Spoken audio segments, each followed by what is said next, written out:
ভোর থেকেই জমে ওঠে পাটের হাট। প্রতি হাটে বেচাকেনা হয় প্রায় কোটি টাকার পাট।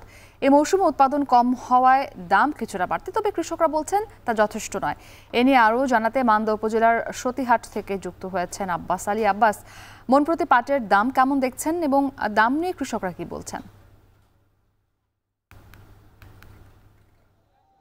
মুক্তি, আপনি জানেন যে আসলে পাটকে একসময় সোনালী আঁশ বলা হলেও বছর বছর নানা সমস্যার কারণে পাটের সেই সোনালী ঐতিহ্য এবং গৌরব হারাতে বসেছে।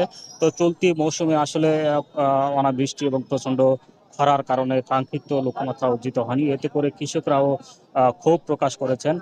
কৃষকরা বলছেন যে যেখানে প্রতি বিঘাতে আসলে সর্বোচ্চ 10 থেকে 11 মণ পাট হয়, সেখানে এবছর অনাবৃষ্টির কারণে 5 থেকে 7 মণ 8 মণ পর্যন্ত তারা ফলন পেয়েছেন। তবে খরচটা ঠিক আগের মতো, অর্থাৎ প্রতি বিঘাতে কমপক্ষে 11 থেকে 14,000 টাকার মতো খরচ হয়েছে, তবে ফলন তুলনামূলক কম।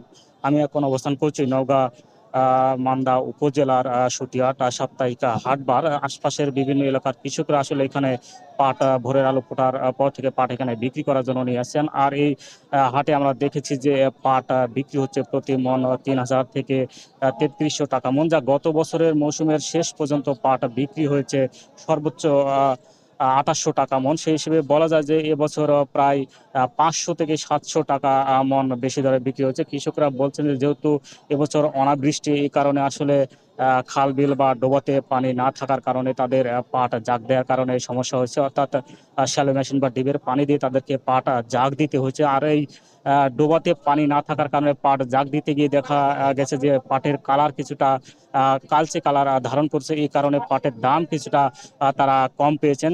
কৃষকরা আরো বলছেন যেহেতু এখন আসলে সর্বোচ্চ 3,300 টাকা মণ, সেহেতু তাদের পরিশ্রম এবং খরচ বেশি, সে তুলনায় যদি 4,000 টাকা মণ হয় তাহলে তাদের জন্য অনেকটাই সুবিধা হবে বলে জানিয়েছেন। আর জেলা কৃষি অফিসের তথ্য মতে এবছর প্রায় 5,290 হেক্টর জমিতে লক্ষ্যমাত্রা নির্ধারণ করা হলো, সেখান থেকে প্রায় 3,550 হেক্টর জমিতে আবাদ হয়েছে, যা থেকে প্রায় 9,700 টন ফলন পাওয়া গেছে। আর কৃষকদের উদ্বুদ্ধ করতে আসলে এবছর প্রায় 10,500 জন কৃষককে প্রণোদনা দেওয়া হয়েছে। তবে কৃষকদের প্রণোদনা আরও বাড়ানো গেলে, পাটের দাম যদি বাড়ানো যায় এবং পাটজাত দ্রব্যের ব্যবহার বাড়ানো গেলে কৃষকদের জন্য সুবিধা হবে এবং তারা আগামীতে আরও পাটের আবাদ করবেন বলে জানিয়েছেন। এই ছিল পাটের হাট থেকে আমার কাছে সবশেষ।